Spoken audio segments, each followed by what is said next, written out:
Premier point, c'est nommer le secrétaire de séance ou la secrétaire de séance, si quelqu'un...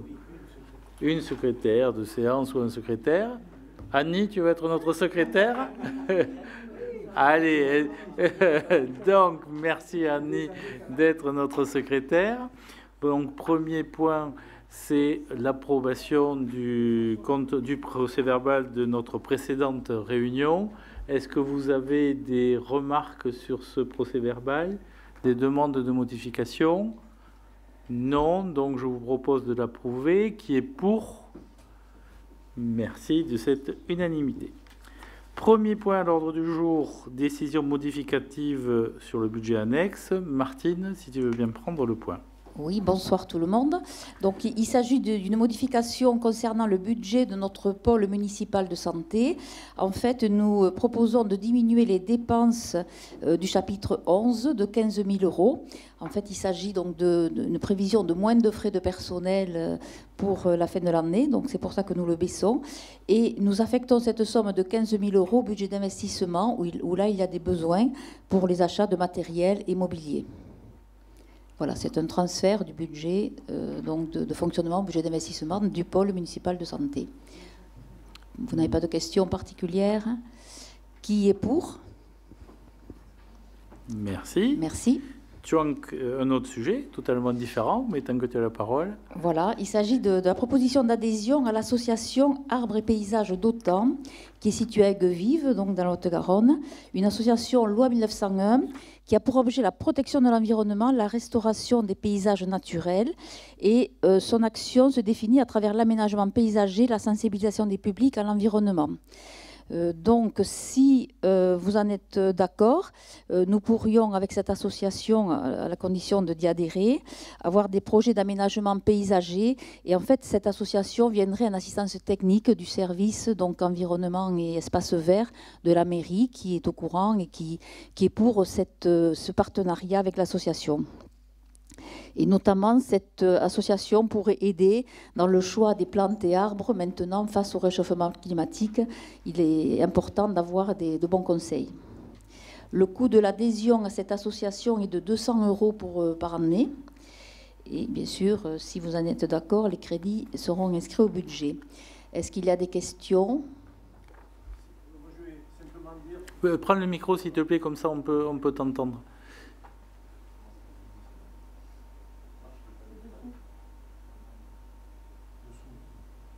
Ça marche. Dessous, il te faut appuyer sur le petit bouton rouge.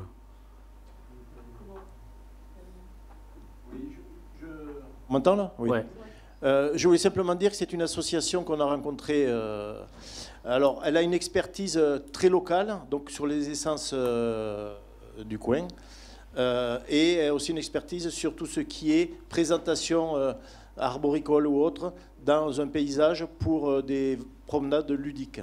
Donc elle peut apporter un bon support. Ouais, tout à fait. Puis se faire aider, c'est toujours mieux que de vouloir inventer par nous-mêmes. Pas forcément pour les plantations sur les arbres même, puisqu'ils plantent que des tout petites choses. Voilà, c'est important. Merci de cette précision. Pas d'autres questions ou suggestions? Alors, qui est pour cette adhésion? Et bien, je pense qu'il y a des contre. Est-ce qu'il y a des contre ou abstentions? Merci. Merci à toi. Marielle, sur le règlement de la billetterie pour les spectacles payants. Donc, par décision numéro D 050-07-2023, la régie instituée à la médiathèque a été élargie à la vente de billets de spectacle pour les manifestations payantes organisées par la commune. Un projet de règlement de fonctionnement de cette billetterie a été établi par le service culturel. Ce document s'avère nécessaire pour fixer les règles de fonctionnement de la billetterie spectacle. Je vous propose d'adopter le projet de règlement intérieur joint avec l'ordre du jour. Si vous avez des questions? Non? Bien, alors qui est pour? Je vous remercie. Marielle, toujours toi, sur la convention avec Wiz Event.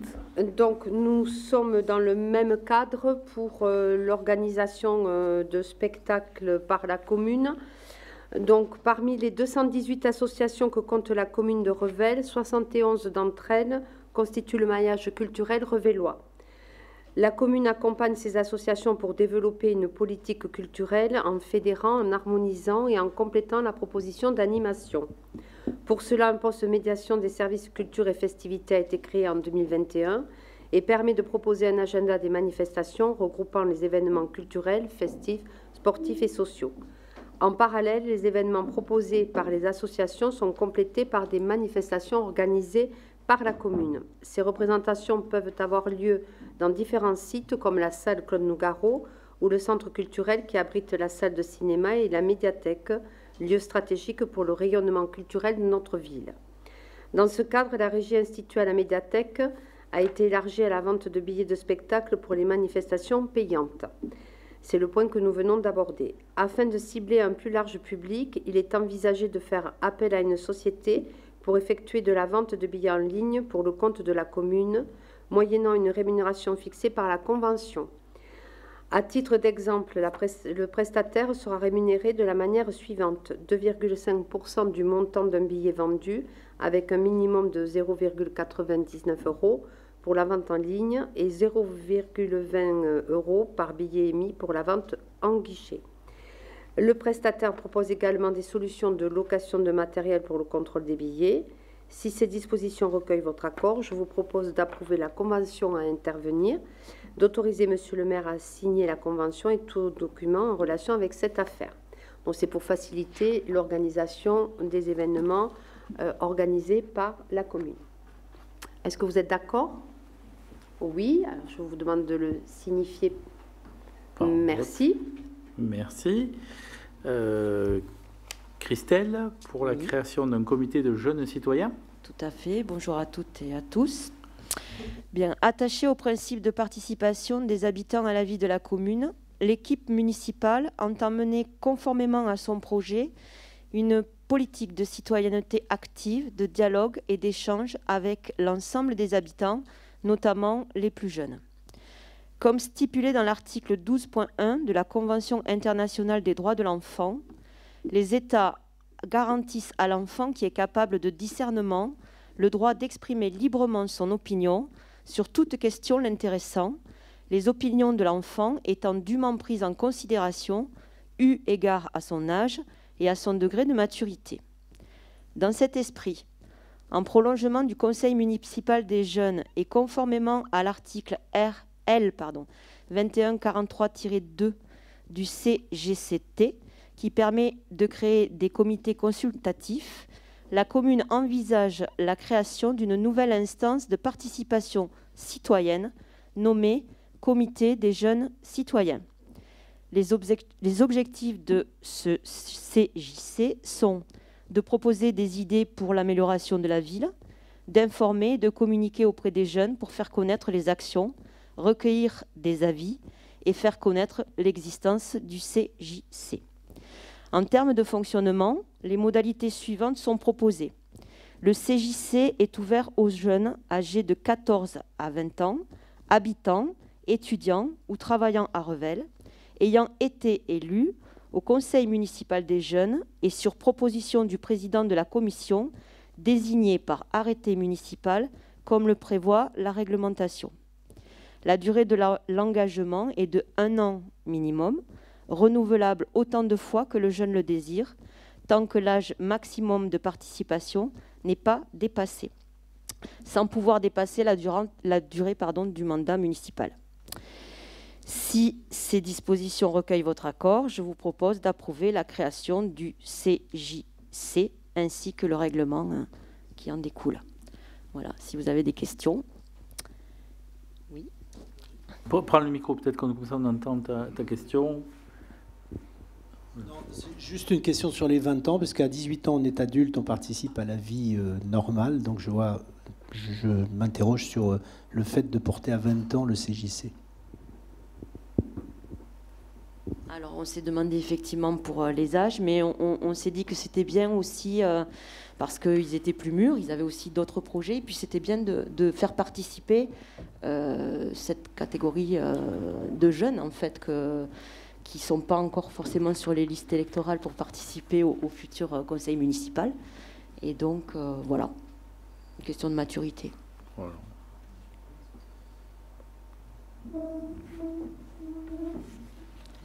Oui. Ouais.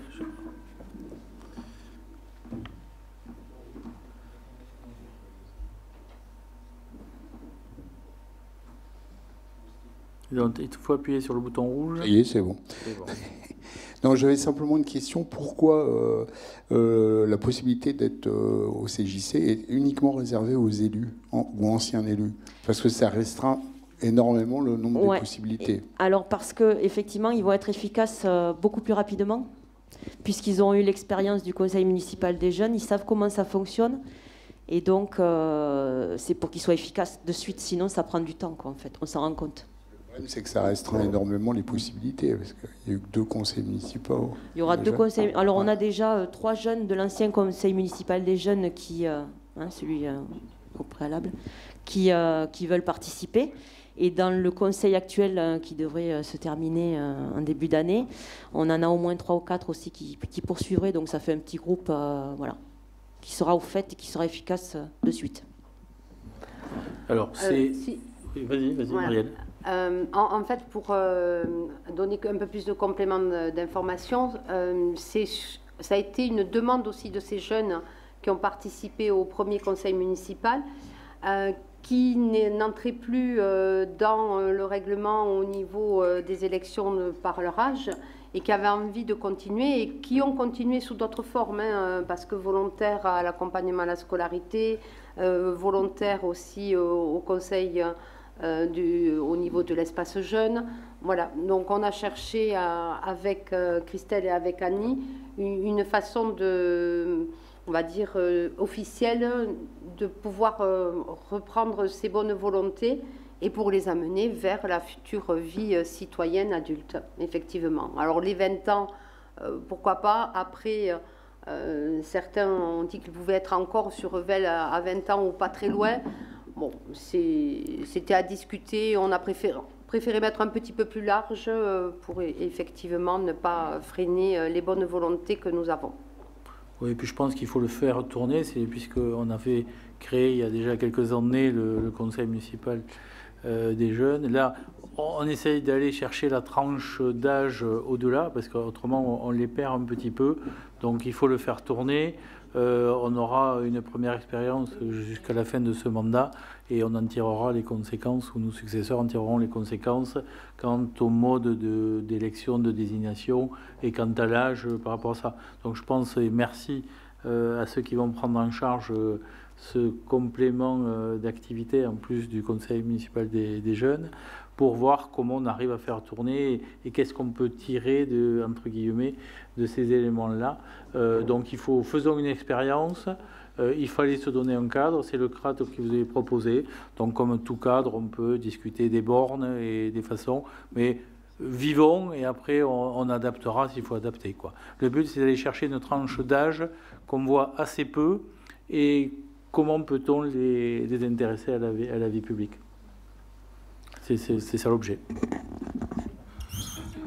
Je crois qu'il est important de former des jeunes parce qu'on s'aperçoit aujourd'hui que notamment dans les plus petites communes du département, sur les 585 communes, il y a une trentaine de communes qui est en manque de conseillers municipaux. Et donc, il faut préparer des jeunes à assurer la succession.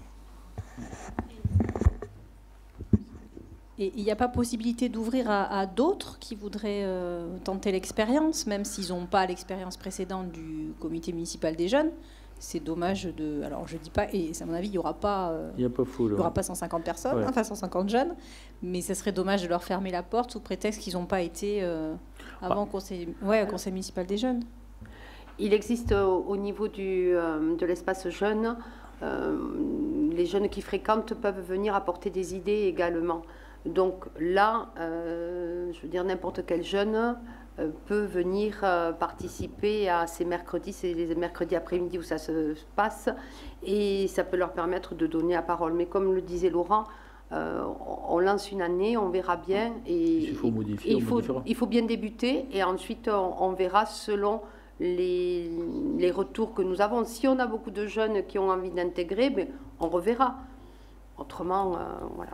Oui, parce qu'il ne faudrait pas que ce soit du coup que certains se sentent exclus et que Non, ça fasse ouais, l'effet mais inverse. On est assez souple et on compte aussi pour ces jeunes pour être les ambassadeurs entre guillemets.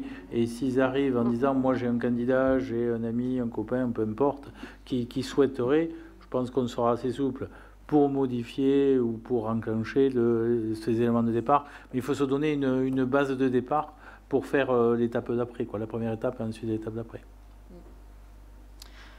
Voilà, puis c'est des jeunes aussi qui se connaissent, donc c'est important pour que ça fonctionne, que le groupe fonctionne bien, qu'ils amènent des projets, des idées et qu'ils soient fédérés, quoi. Je trouve que c'est intéressant. Et qui vont aussi, ils ont demandé à pouvoir intervenir au sein du conseil municipal des jeunes en tant qu'animateur. Donc je trouve que là, c'est une belle continuité. Ok. Voilà. D'autres questions, remarques? Non, il faut voter. Donc, oui. Est-ce que vous êtes pour? Est-ce qu'il y a des gens contre? Ok. Non, merci beaucoup. Merci. Parole à Jérôme sur les conventions concernant la maison de sport santé. Voilà. Bonjour à tous. Donc en premier, je vous parle d'une convention de partenariat entre nutrition et santé et la maison sport santé. Donc l'entreprise Nutrition et Santé a contacté la maison sport santé communale en vue de nouer un partenariat au terme duquel elle interviendra afin d'animer des séances de sport au travail au profit des salariés. En contrepartie, l'entreprise donc verserait à la commune une subvention de 6 000 €. Un tel partenariat permet à la maison sport santé de mieux se faire connaître et de développer le volet du sport en entreprise, sport au travail, qui pourrait à terme intéresser d'autres structures et éventuellement les agents de la collectivité. Pour notre maison sport santé labellisée par l'ARS, c'est une belle marque de reconnaissance qu'une telle entreprise vienne chercher nos compétences, et les compétences de notre éducatrice en activité physique adaptée en particulier, mais aussi tout le dispositif. Donc,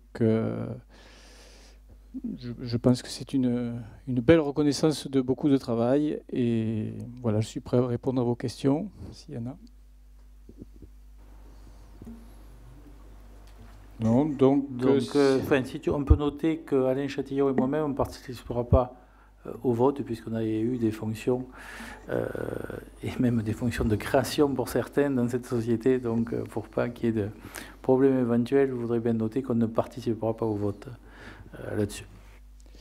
Donc, si ces dispositions recueillent votre accord, je vous propose d'approuver le partenariat avec l'entreprise Nutrition et Santé et d'autoriser Monsieur le maire à signer la convention nécessaire à cette participation. Donc, qui est pour? Ben, merci beaucoup. Alors, j'ai deux autres conventions de participation. Donc, avec le programme, convention de participation du programme OBPédia. Donc, OBPédia est un parcours de soins personnalisé pour la prise en charge des enfants en situation d'obésité. Ce parcours est d'une durée de 2 ans avec des consultations, un suivi téléphonique et des réunions de concertation pluridisciplinaires avec des bilans réguliers à l'hôpital. C'est dans le cadre d'une expérimentation que la Caisse nationale d'assurance maladie finance des interventions de professionnels qui habituellement ne sont pas remboursés. En Haute-Garonne, donc, le projet OBPédia est porté par un centre spécialisé qui s'appelle le CSO, Centre spécialisé en obésité du CHU de Toulouse. Le CHU, c'est le centre hospitalier universitaire. C'est ce CSO qui s'est rapproché de la maison sport santé de Revel en vue de pouvoir envisager la participation, pareil, de notre enseignante au projet. En contrepartie, la maison sport santé de Revel bénéficierait du versement de la CNAM d'un montant forfaitaire de 955 € par enfant suivi. Afin de pouvoir participer à ce dispositif, il faut bien sûr signer une convention. Et donc, si ces dispositions recueillent votre accord, je vous propose d'approuver la participation de la commune à ce projet, sauf si vous avez des questions avant. Qui est pour ? Je vous remercie. Et on a réussi donc à avoir un troisième partenariat avec la mutuelle Malakoff Humanis. Donc il va nouer de la même façon un partenariat. Je raccourcis un peu le texte. La mutuelle donc verserait à la commune une subvention annuelle d'un montant de 10 000 € afin que nous prenions en charge ces adhérents mutualistes atteints de maladies chroniques. Voilà.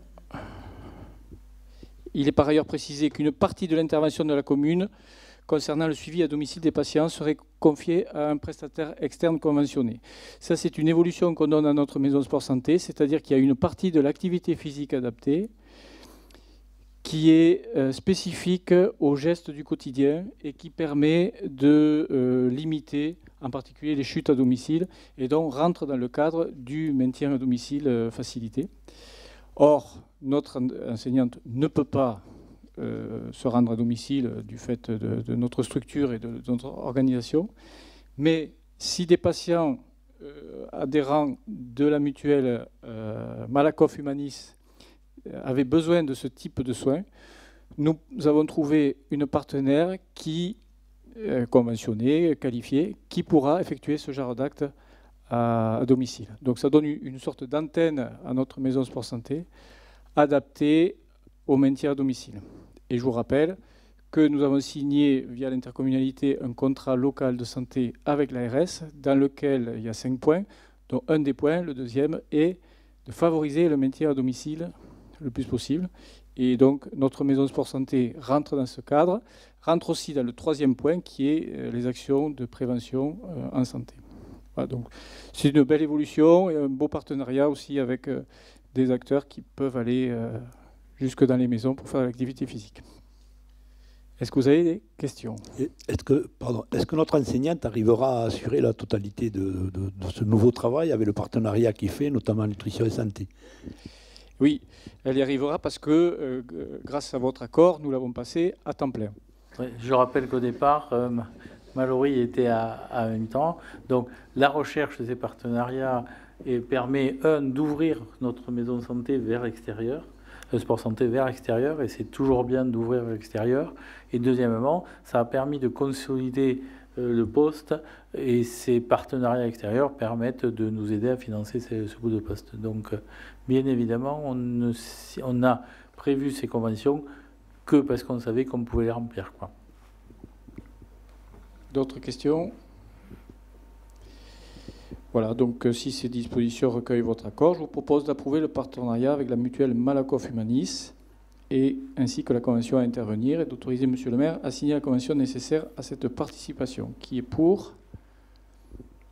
Merci beaucoup. Merci. Marielle, tu reprends la parole. Alors, c'est la création d'un poste non titulaire et modification du tableau des effectifs non titulaires.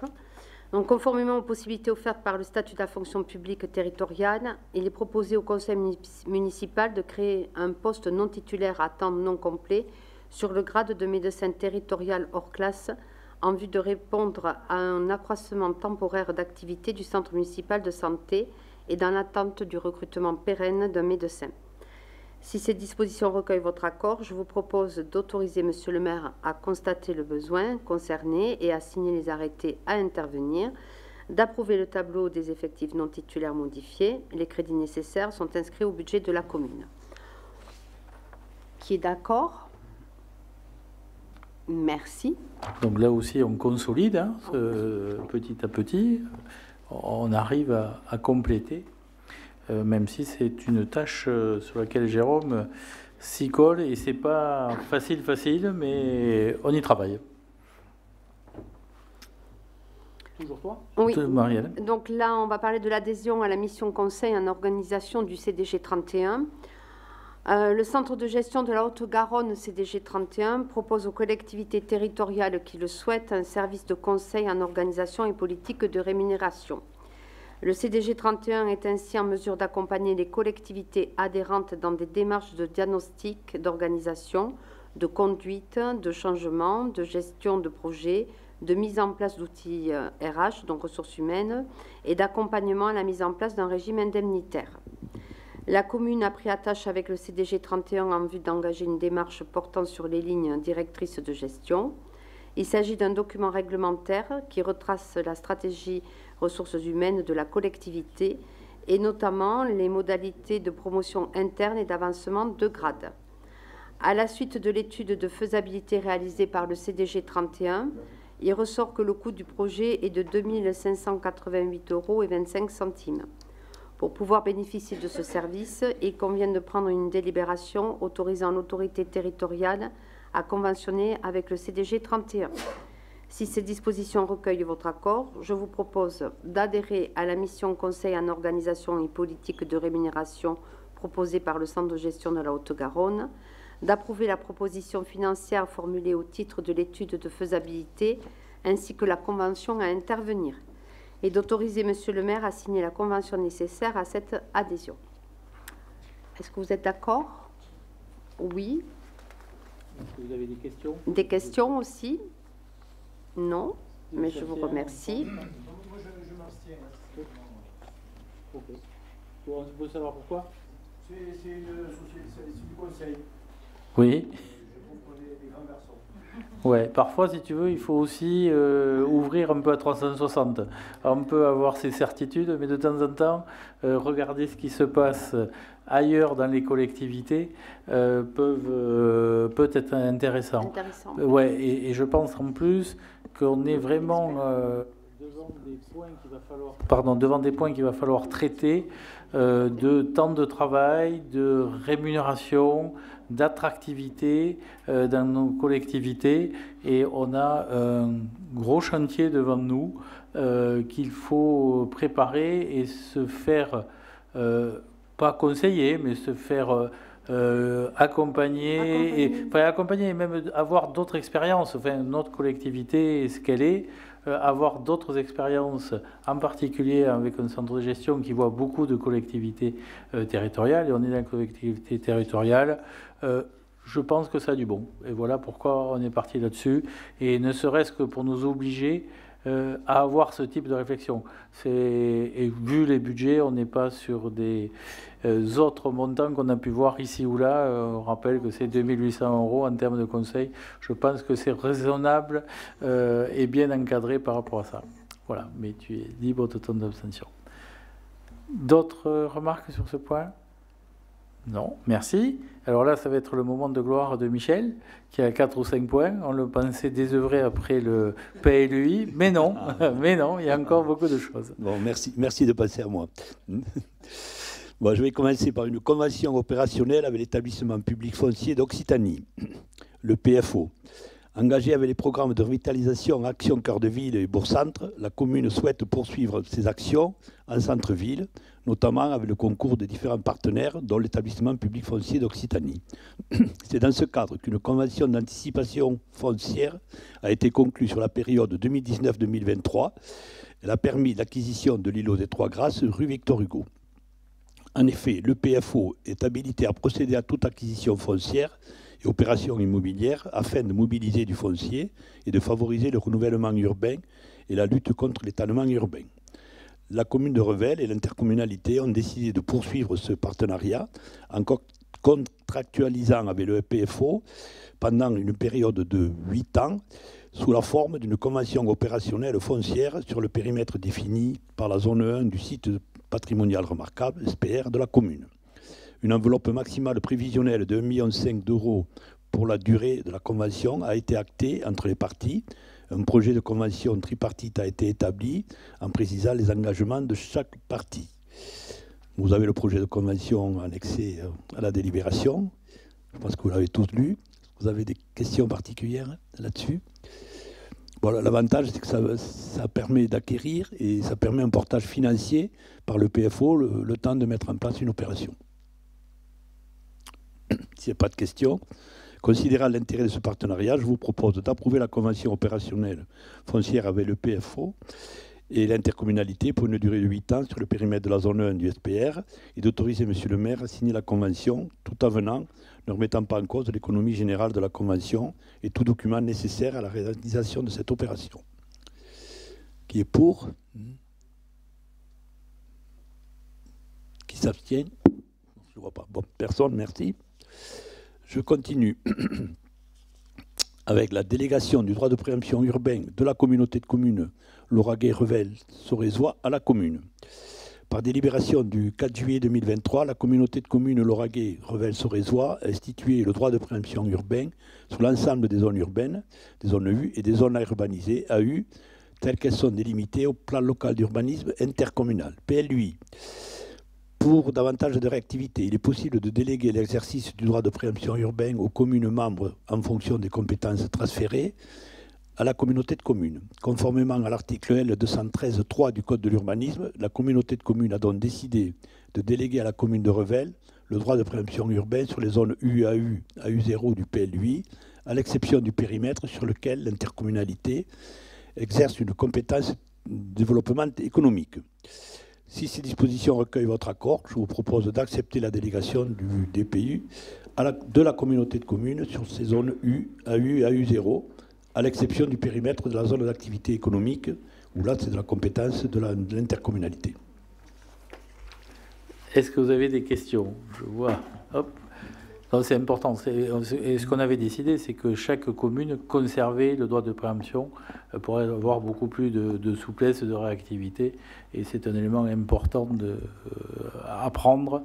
Et c'est pour ça qu'on l'avait voté d'abord en conseil communautaire et que par similitude, on vous propose de le voter ici au niveau de la commune. Qui est pour? Merci. Qui est contre? Qui s'abstient? Merci. Toujours Michel. Je continue. Avec l'instauration du périmètre d'intervention sur les galeries du Midi, du Nord, du Levant et du Couchant.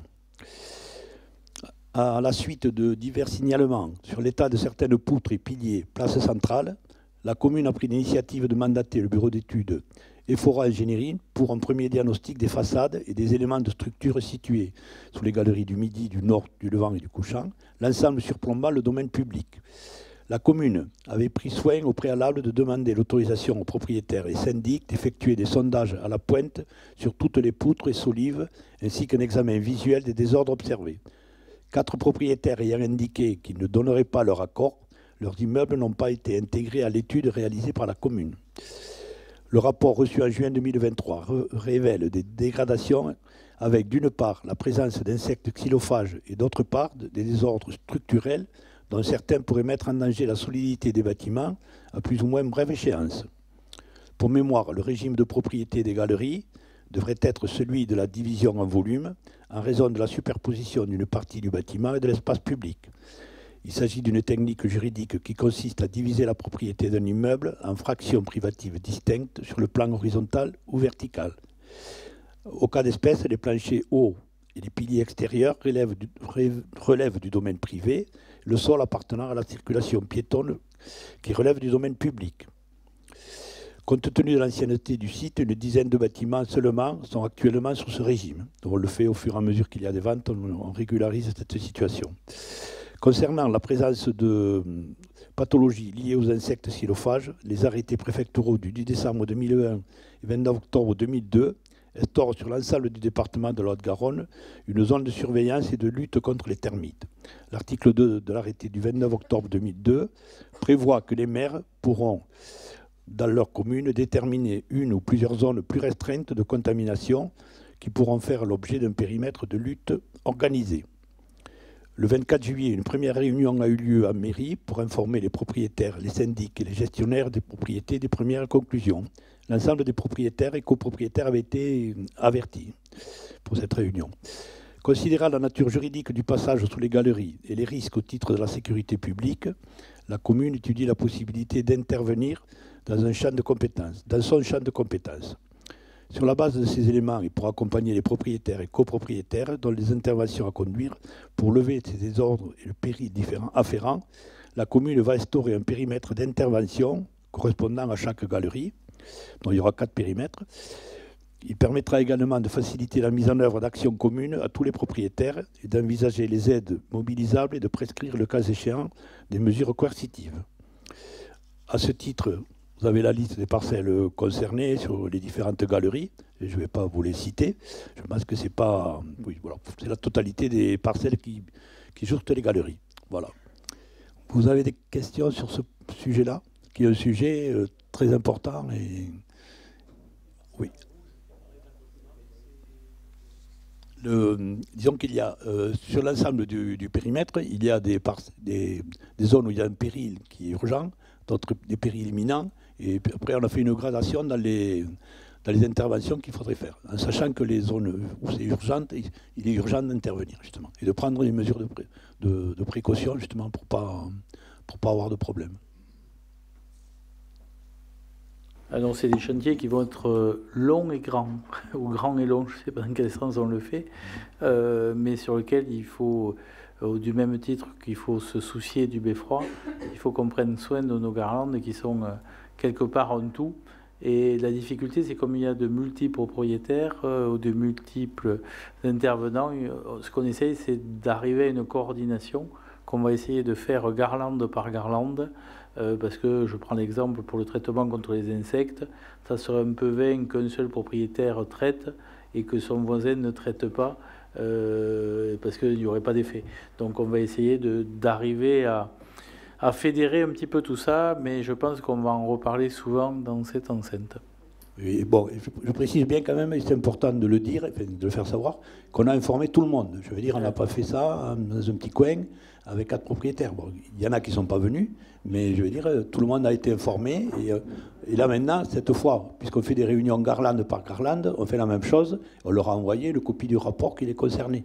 Je veux dire, c'est pas fait à la légère, c'est pas fait en cachette. Je le précise, c'est important, parce qu'il y en a qui disent, vous ne nous dites pas, on ne sait pas, etc. C'est Mais après, c'est vrai que ça va entraîner, ça sera compliqué à gérer, parce qu'on est en propriété privée. Il va falloir, il y aura des interventions, disons, il y aura des coûts plus ou moins importants sur les cas, et ça va être compliqué. Ok, d'autres questions là-dessus? Donc, considérant ces éléments, je vous propose d'instaurer 4 périmètres d'intervention correspondant à chaque galerie, située place centrale, et d'autoriser M. le maire à signer tout document et engager toutes les procédures nécessaires et utiles pour la mise en œuvre de cette opération et lever tout péril sur le domaine public. C'est ce qui est important. Qui est pour? Merci. Bon, merci tout le monde. Et merci François pour avoir tiré le rideau et arrêté d'éblouir nos collègues. Merci à toi. Michel, toujours toi. Mais je continue. Avec une habilitation donnée au conseil départemental de la Haute-Garonne pour le dépôt d'une autorisation d'urbanisme à la cité scolaire Vincent Auriol. Le conseil départemental a saisi la commune d'un projet de réalisation d'un abri à vélo pour la cité scolaire Vincent Auriol. La construction de cet abri est projetée sur le domaine public, au droit de l'établissement, avenue Roquefort. L'implantation du projet n'apporte pas de gêne à la circulation publique en termes de visibilité. Par ailleurs, le projet est de nature à favoriser les déplacements doux en permettant aux collégiens et lycéens de parquer leur cycle dans de meilleures conditions de sécurité. Un arrêté d'occupation temporaire du domaine public a été pris en date du 7 juillet 2023.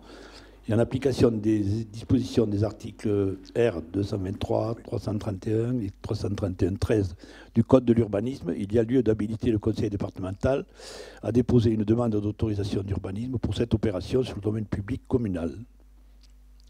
Des questions particulières? C'est en face... Oui, c'est là où il y avait, pour les plus jeunes d'entre nous, là où il y avait l'ancien abri à vélo, où on remet l'ancien en vie, abri. Voilà. Donc faire et défaire, c'est un petit peu assez quotidien, puisqu'à une certaine époque, l'éducation nationale nous avait demandé de le supprimer, parce que c'était un moyen pour les élèves que nous étions de passer par les fenêtres pour éviter la porte centrale. Donc les choses évoluant, c'est un dossier qui perdure et qui dure depuis 3-4 ans, mais vous voyez la complexité pour juste couvrir l'endroit à vélo, il faut là-dessus, mais je pense que là aussi il n'y a pas de débat et que si on peut mettre à l'abri des vélos de nos enfants fréquentant le collège ou le lycée, on ne peut qu'autoriser le conseil départemental. Oui, surtout qu'on rétablit ce qui existait avant. Ouais, voilà. Qui est pour? Merci. Merci. Et toujours toi. Continue avec la rétrocession à la commune et le classement dans le domaine public de la rue Jean-Marie Pérez. Rue Jean-Marie Pérez, comme vous avez tout le monde regardé le plan, c'est route de Vaudreuil. C'est un lotissement qui se situe route de Vaudreuil côté droit. La commune a été sollicitée par l'association syndicale libre du Clos de la Badorque pour la rétrocession et le transfert dans le domaine public des voiries et réseaux du lotissement dont l'accès s'effectue par la route de Vaudreuil. Cette demande porte sur les parcelles cadastrées YB, numéro, etc. pour le bassin de rétention et des parcelles cadastrées section YB numéro 114 à 307 pour la voirie. L'emprise de la rue Jean-Marie Pérez possède les caractéristiques techniques nécessaires pour être intégrée au domaine public communal. Il s'agit de la voie, de ses accotements, du réseau pluvial et de l'éclairage public. Le réseau d'eau potable et des eaux usées sera pris en charge par Réseau 31. Le classement de cette rue, déjà ouverte à la circulation publique, ne portant pas atteinte aux fonctions de desserte ou de circulation qu'elles assurent, est dispensé d'enquête publique en application de l'article L. 141.3 du Code de la voirie routière. Le linéaire de voirie intégré dans le domaine public représente 275 mètres.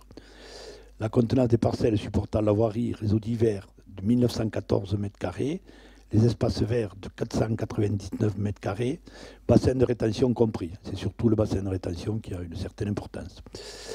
Je vous propose, vous avez des questions là-dessus? Bon, tous les contrôles ont été faits, tout a été vérifié, contrôlé. Il a été vérifié que les travaux, la voirie était en bon état, tout a été repris. Donc c'est pour ça que je vous propose de classer dans le domaine public communal la rue Jean-Marie Pérez et d'autoriser monsieur le maire à signer l'acte notarié, à intervenir et tout document en relation avec cette opération. Les frais inhérents à cette transaction seront pris en charge par l'association syndicale libre. Qui est pour? Bien, merci. Merci. Mais tu n'as toujours pas fini. Oui, je vais bientôt finir. Avec la désaffectation du chemin rural dans la zone d'activité de la Pomme en vue d'une cession. L'entreprise SPS, dont le siège social est situé 18 avenue Marie Curie, à la zone d'activité de la Pomme, a sollicité la commune pour faire l'acquisition d'un chemin rural ainsi que d'un fossé communal qui scinde son installation en deux. La configuration actuelle peut s'avérer problématique pour le fonctionnement de l'entreprise, dont l'activité relève des installations classées. Le chemin rural d'une emprise d'environ 1200 m² n'est plus affecté à un usage public. Ce dernier est bordé des deux côtés par des parcelles cadastrées ZY 127 et 106, propriété du demandeur. À ce titre, ce chemin peut être désaffecté en vue de sa cession, conformément au Code de la voirie routière, notamment des articles R141.4 à R141.10. Lorsqu'un chemin rural cesse d'être affecté à l'usage public, la vente peut être décidée après enquête par le conseil municipal. Donc, vous avez des questions là-dessus, sur ce chemin? Vous voyez tous où c'est qu'il est? Oui. Ah, mais vous avez le plan, oui. Là, oui. Voilà. Oui, vas-y Charlotte, si tu as une question.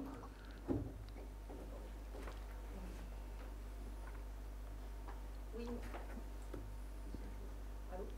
Non, il te faudra appuyer sur le petit bouton rouge. Mais je ne sais pas pourquoi vous le rééteignez à chaque fois, mais...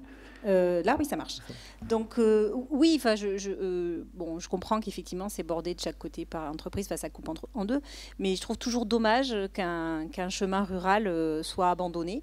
Alors, pas celui-là particulièrement, mais en général, je trouve que voilà, il faudrait qu'on puisse garder au maximum nos chemins ruraux parce qu'on n'en a pas beaucoup et que si on veut progressivement aller vers des mobilités douces et notamment la marche à pied, ben voilà, on a des secteurs dans Revel où c'est très compliqué de marcher à pied tout simplement parce qu'on a petit à petit, on s'est séparé petit à petit de tous ces chemins, soit cédés à l'agriculture, soit cédés au domaine économique de l'industrie. Ou à la voirie, et je trouve que c'est dommage. Voilà. Oui, ouais. À l'occurrence, ce chemin rural, il va nulle part. Et si vous voulez, dans l'état actuel des choses... oui. Au bout d'un moment, ils donnent nulle part, puisque les autres morceaux ont été cédés. Donc voilà, les autres, ça se grignote et puis ça disparaît. Les autres morceaux ont peut-être été cédés dans le cas du remembrement en 1960, mais là, bon, on n'était pas là. Bon, aujourd'hui, c'est un état actuel. Je veux dire, ce chemin, si on le maintenait, il irait où? Il irait vers la rocade, si vous voulez, le contournement de Revel, pardon. Le contournement éventuel de Revel, voilà. Donc, je veux dire, on ne pourra pas l'utiliser. Et je rajouterais que dans le même temps, on crée une voie verte pour mieux promener et qu'on a tout un projet de requalification de la zone de la Pomme, d'activité de la Pomme, pour faciliter les mobilités douces. Oui, oui. Donc, pour compenser un petit peu là-dessus. Ouais, enfin bon, c'est pas qu'il faut compenser, c'est qu'il faut conserver en fait et créer. Donc là, il doit faire. C'est juste, bon, là, ce chemin c'est particulier, mais voilà, je pense qu'il faut quand même avoir ça en tête, de faire attention à ça et qu'il faut plutôt qu'on conserve et qu'on construise de nouveaux chemins ruraux pour permettre aux gens de se déplacer à pied. Et on fera aussi un lien avec Obépédia, puisque ça permettra aux enfants de marcher davantage. Et donc peut-être mais je pense problème d'obésité. Je pense que dans le cadre de la commune, il faut y réfléchir, il ne faut pas faire n'importe quoi. Bon, dans le cas présent, je veux dire, honnêtement, ça n'apportera rien. On ne va pas, au milieu d'une entreprise qui travaille des deux côtés, on n'allait pas faire un passage piéton ou pour vélo. Vaut mieux pas. Mais on prend le point et on y travaille. Et puis, je pense qu'on va aller se promener dans les 2 points suivants avec des randonnées que va porter Martine. Tout ça pour dire que c'est important. On n'a pas passé au vote. Non. Donc, qui est pour? Qui s'abstient? Qui est contre? Merci. Tant qu'on est sur... Merci à toi, Michel. Ça y est, tu peux te reposer pour la fin du conseil. Merci. Marielle, toujours dans les voiries et dans les dénominations de voies. Donc, la réalisation de nouveaux lotissements ou ensembles immobiliers entraîne la création de voies qu'il convient de dénommer. Afin d'anticiper la mise en service des nouvelles voies dans le lotissement de la Petite Graverie, je vous propose de dénommer le prolongement de la rue des Mésanges, de la rue des Chardonnerets, jusqu'au chemin de la Petite Graverie, donc rue des Mésanges, puisque c'est un prolongement. Et l'impasse au départ de la rue des Mésanges, impasse des Fauvettes, pour rester dans les noms d'oiseaux. Voilà. Est-ce que vous êtes d'accord? Tant qu'on ne se traite pas, ça va. Ce n'est pas ce que j'ai dit. Non, tant qu'on ne se traite pas. Donc, qui est pour? Merci à vous. Et on parlait de promenade. Martine, tu as la parole. Voilà, tout à fait. Alors pour les 2 délibérations qui arrivent là, et je vais faire un préambule. Donc il s'agit d'un dossier qui est géré pour le diagnostic et pour la coordination par l'intercommunalité, qui concerne globalement une dizaine de sentiers pédestres sur toute l'intercommunalité et une vingtaine de sentiers VTT. Donc là, il y a beaucoup de sport à faire et on espère arriver à labelliser tout ce que je viens de citer. Pour aujourd'hui, il ne s'agit que d'un sentier qui s'appelle le chemin d'Amberdure, qui est un sentier pédestre en définitive qui part de Revel, qui prend le bord de Rigole et qui, à Amberdure, justement, reprend des chemins ruraux via la commune de Vaudreuil et jusqu'à la Poticaire, dont on va reparler, un chemin privé, et puis qui reprend le GR7, qui est le chemin du Rastel, pour revenir à Revel. Donc, soit c'est du linéaire de VNF, mais là, il y a la gestion du département, donc ce sentier pourra être labellisé sans plus de formalité, soit il s'agit de chemins ruraux conservés, chemins publics, donc il n'y a pas de formalité. Il n'y en a qu'une pour arriver à l'inscrire au PDIPR et labelliser ce sentier-là. C'est donc une portion de 150 mètres linéaires que vous avez en rouge là sur le graphique et qui est sur la commune, sur la propriété privée de la SCI de Calès, qui est le propriétaire en fait qui ensuite donne en exploitation aux écuries de la Poticaire. Donc, pour arriver à la continuité de ce tracé, je vais vous demander d'accepter que Monsieur le maire puisse signer une convention de passage avec la SCI de Calès pour ces 150 mètres que vous voyez et assurer la continuité du tracé. À partir de là, donc, c'est quelques kilomètres que les habitants et les touristes pourront pratiquer sans souci de traçage, de balisage. Voilà, je pense que pour cette première délibération... Donc on va la voter? Oui, non, mais j'allais demander s'il y avait des questions. S'il y avait des questions sur cette convention. Sinon, je vais vous demander de la voter. Qui est pour? Donc, merci pour avancer sur ces dossiers. Et je vais continuer parce que pour ce chemin d'Amberdure, je vais vous demander donc l'accord d'inscrire au plan départemental des itinéraires de promenade et de randonnée, donc le PDIPR, cet itinéraire chemin d'Amberdure.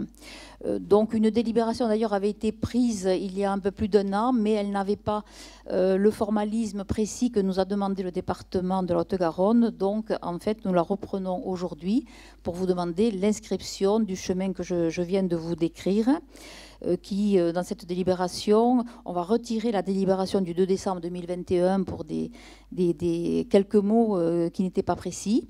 Et si vous êtes d'accord, on va arrêter ce tracé définitif de l'itinéraire, comme je vous l'ai indiqué, pour l'inscription PDIPR. Et dans la phase suivante, c'est la labellisation. On avance lentement mais sûrement dans ces tracés de randonnée auxquels on tient beaucoup parce que ça rejoint tout ce qui vient d'être dit. Et le sport santé, l'attractivité et prendre l'air autour de Revel, c'est très important. Est-ce qu'il y a des questions pour la demande d'inscription au PDIPR? Non. Juste une question, on parle bien de ce chemin là? Non, pas du tout. Là, c'était la délibération précédente. Oui, c'était l'autorisation de votre part de pouvoir signer une convention avec un propriétaire privé. Ce que je veux dire, c'est que là, l'inscription au PDIPR de ce chemin, on parle des chemins ruraux, mais il faudrait lui inclure aussi le passage sur lequel on a une servitude de passage. Non, il y a plusieurs. Je vous ai indiqué le tracé. Dans ce tracé, il y a un passage sur la SEC de Calais, mais là, c'est l'ensemble du tracé. Puisqu'on vient d'approuver en fait la convention de passage, c'est ce tracé qui passe aussi par la SEC de Calais qui sera inscrit au PDIPR. Donc c'est d'une complexité. Je crois que Martine y passe avec les services de l'intercommunalité beaucoup de temps. Parce que vous imaginez, là, on parle juste d'un tracé 150 mètres. Et de 150 mètres. C'est un travail administratif de Romain, de conviction apportée auprès des propriétaires fonciers. Donc c'est vraiment, je pense que merci à toi, Martine, de t'y coller parce que c'est vraiment un gros boulot. Oui, je pense que c'est quand même important, pour toutes les raisons, que ce soit pour les habitants, les touristes. Et donc, en fait, sur ce chemin-là, on a la chance qu'il n'y a que 150 mètres privés. Tout le reste, donc, est soit du territoire VNF, le département a pris la gestion, donc ça nous décharge de cela, soit des chemins ruraux publics qu'il faut conserver. On est bien d'accord parce que ça nous permet justement de faire des boucles qui vont permettre d'aller un peu plus loin dans le sport. Donc, d'autres questions ? Pas de questions, donc je vais vous demander d'approuver l'inscription à ce fameux plan départemental qui est pour. Pascal, oui, voilà. Pas d'abstention, pas d'opposition, merci. Merci. Marielle, pour le rapport annuel du cinéma.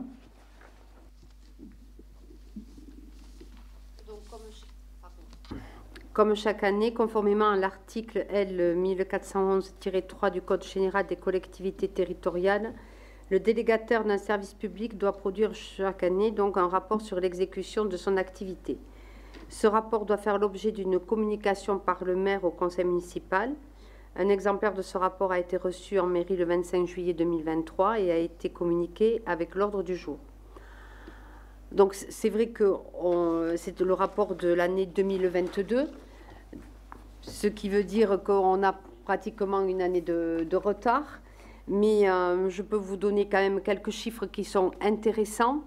Donc en 2022, alors qu'il y avait le pass vaccinal en janvier, février, mars, ensuite il n'y a pas pu y avoir de vente de confiserie aussi pendant 5 semaines, et puis le début de la guerre en Ukraine.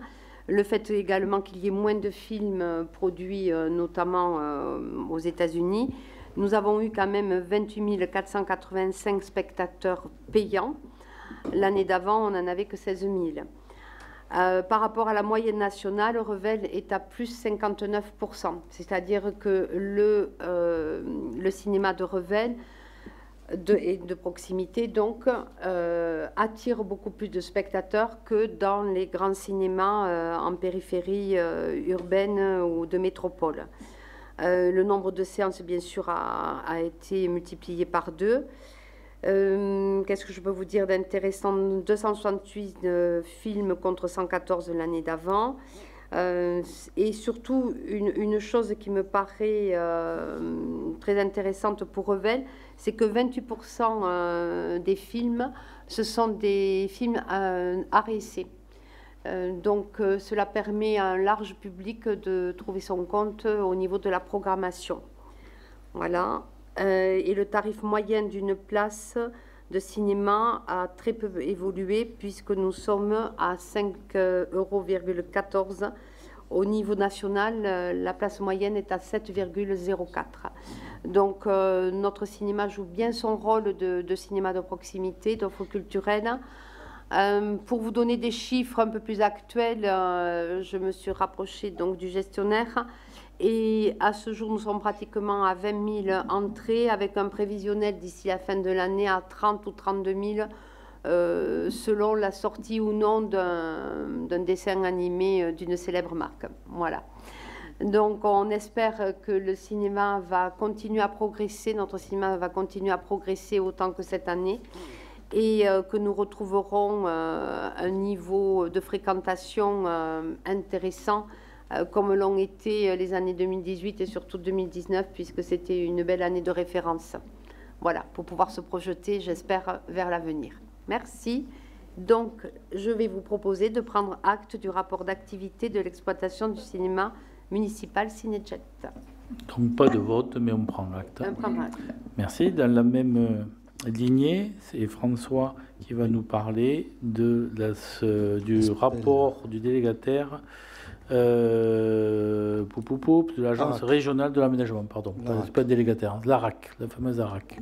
Je vous rappelle que par délibération du 17 juin 2011, la commune a souscrit pour un montant de 2 300 € au capital de la SPL ARAC Occitanie, dont l'objet est notamment l'étude et la réalisation d'opérations de construction. Conformément aux dispositions de l'article L 1524-5 du Code général des collectivités territoriales, la SPL l'ARAC a transmis à la commune le 24 juillet 2023 le rapport retraçant l'activité de l'établissement. Ce rapport fait l'objet d'une communication par le maire au conseil municipal. Un exemplaire de ce rapport vous a été transmis à l'ordre du jour. Il n'y a pas de vote, mais je vous demande de prendre acte du rapport d'activité de la SPL l'ARAC. Merci, oui, sachant qu'on avait parlé lors du précédent ou de l'avant, je ne sais plus dans lequel, le fait qu'on allait travailler à l'ARAC pour la requalification, je l'appelle comme ça, de l'école maternelle Roger Sudre, où là aussi on a besoin de support pour parler d'énergie et d'usage de cette école en particulier. Donc c'est comme ça qu'on peut utiliser, et je pense qu'il faut qu'on utilise de mieux l'ARAC que ce qu'on a fait par le passé, parce qu'ils peuvent nous apporter des expertises pour amener de façon pertinente des projets qu'on ne serait pas à même avec nos équipes de mener aussi bien et dans les délais corrects. Voilà. Michel, tu veux intervenir? Oui, je précise qu'avec l'ARAC, actuellement, on travaille aussi sur des parcelles, des immeubles qui sont privés actuellement, qui sont à la vente. Justement, on travaille avec eux pour voir comment ils pourraient être aménagés, partie commerce, partie habitation, pour pouvoir, ils nous aident un peu à voir dans quel projet on peut aller pour que, justement, intéresser les acquéreurs. Et où la commune, éventuellement, enfin, on y travaille avec eux dans ces domaines-là. Voilà, on a des pistes de collaboration importantes. Donc, on a pris acte. Merci à toi, François.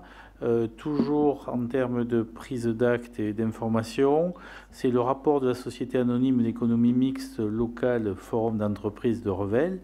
On doit, suivant l'article 1524-5 du Code général des collectivités territoriales, parler de ce rapport d'activité dans la mesure où nous sommes actionnaires, la commune de Revel est co-actionnaire à hauteur de 16,8, les autres actionnaires importants étant la communauté de communes, Revel, le Roguet Revel-Sorézois, la communauté de communes Soréagout et la Banque des territoires, pour parler des 4 principaux actionnaires, sur lequel vous avez là aussi lu le rapport. Moi, je voudrais juste vous donner 4 chiffres qui me semblent importants, extraits de ce rapport, indépendamment des éléments qualitatifs que vous avez pu consulter. On a accueilli en 2022 2 nouvelles entreprises, ce qui porte à 26 le nombre d'entreprises présentes sur la partie pépinière et la partie hôtel d'entreprise. Ça représente 76 emplois, 76, avec des taux de pérennité d'emploi qui sont très très bon et très supérieur à la moyenne nationale. Et enfin, dernier chiffre, le taux d'occupation de la SEM est passé de 76% en début d'année 2022 à 83% en fin d'année. Et c'est logique qu'on ne soit pas à 100% parce qu'il nous faut un certain espace pour pouvoir organiser le turnover qui est l'essence même de cette SEM qui a été créée en son temps par mon voisin de gauche. Voilà. Donc ça continue de bien se développer et je dirais que c'est un outil très important et qui ne coûte pas 1 euro en termes d'exploitation puisque les comptes de la SEM Forum sont équilibrés et permet de développer ce support à l'économie qui est vraiment vital. Donc voilà, donc, je ne sais pas si vous avez des questions, si tout le monde est d'accord, donc on va prendre acte.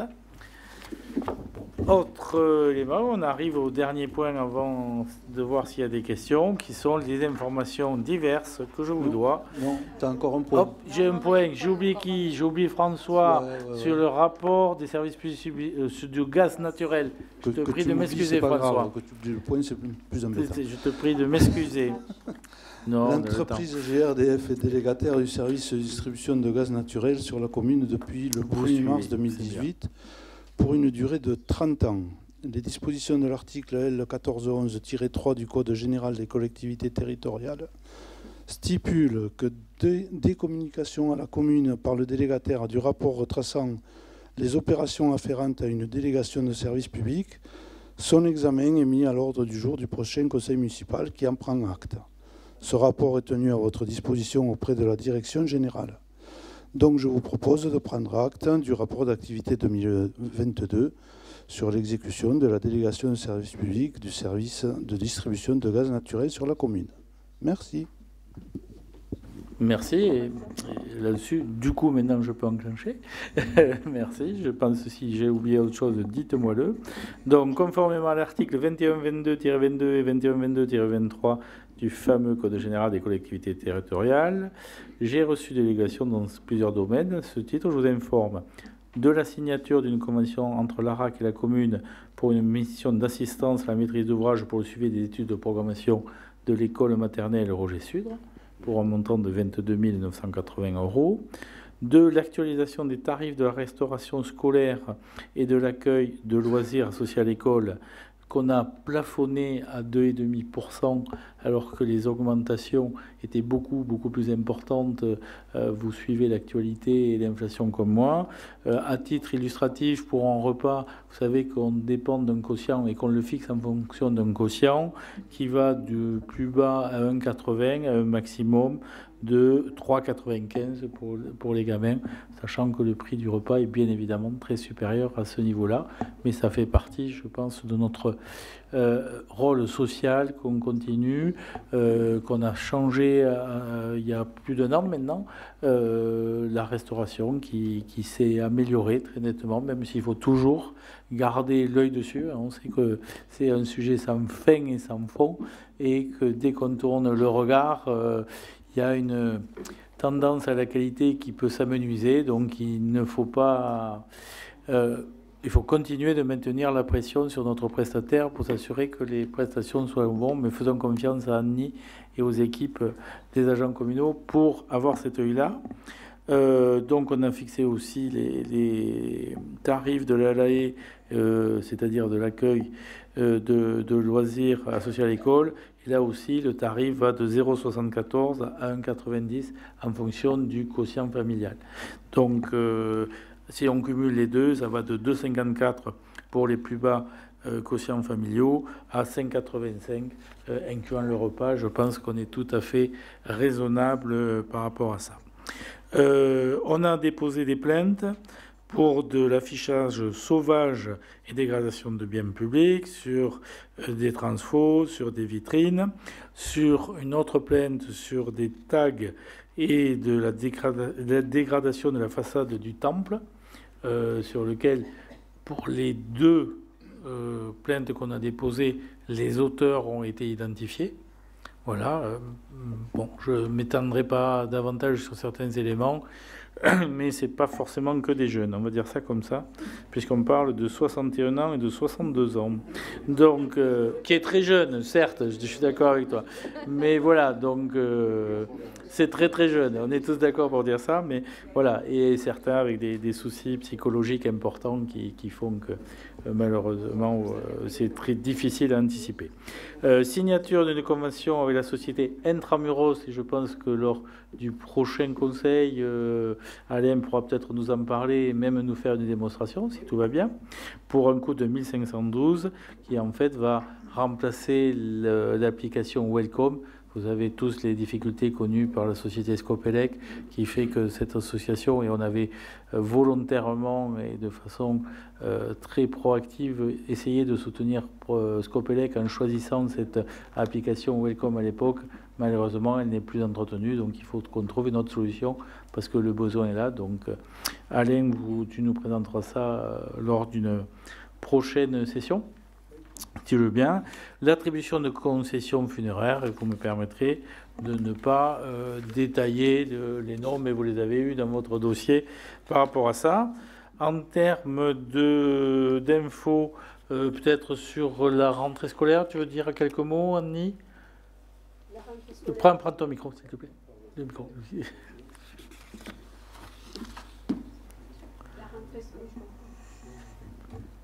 Oui, vous m'entendez là ? Oui. La rentrée scolaire s'est très très bien passée dans toutes les écoles, collèges et lycées.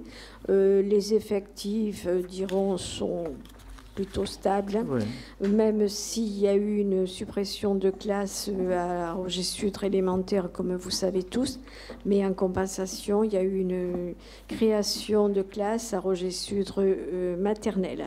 Voilà. Donc... voilà. Ben, on a la pyramide des âges, hein. Oui, on a le creux, comme tout le monde, des CM2 qui sont partis au collège. Même pour l'année prochaine. Voilà. Même pour l'année prochaine, il y a assez peu de CM1 qui vont monter en CM2. Donc, très peu de CM1, alors qu'il va y avoir un gros départ de CM2 également. Et avant que les maternelles arrivent dans ces niveaux-là, il va se passer un peu de temps. Donc, même s'il y a des constructions, bon... Ouais, voilà. Donc voilà, donc ça s'est plutôt bien passé. C'est bien passé. Enfin, on a eu des remerciements des différents directeurs pour les travaux et je tiens à souligner et à en remercier les services techniques ont très bien travaillé durant l'été. Merci. Et tout le monde était ravi pour cette rentrée. C'est cela. Et enfin, dernière information, et je ne tends pas mon chapeau, mais pas loin. Vous avez vu qu'on a lancé l'opération de fondation avec la Fondation du patrimoine de mécénat relative aux travaux sur le hall de Revel-Sombeffroy, sur lequel on est parti. Et on va essayer d'aller chercher là aussi des mécénats et du mécène. Donc il y a tout un leaflet. La convention va être signée le 28 septembre, merci Alain, pour essayer de voir comment on peut financer encore mieux ces travaux-là. Est-ce que vous avez des questions sur cet ordre du jour ou sur tout autre point que vous souhaiteriez ? Eh bien, on va aller se mettre en tenue pour soutenir le 15 de France. Hein ? Enfin, du vrai sport à la télévision.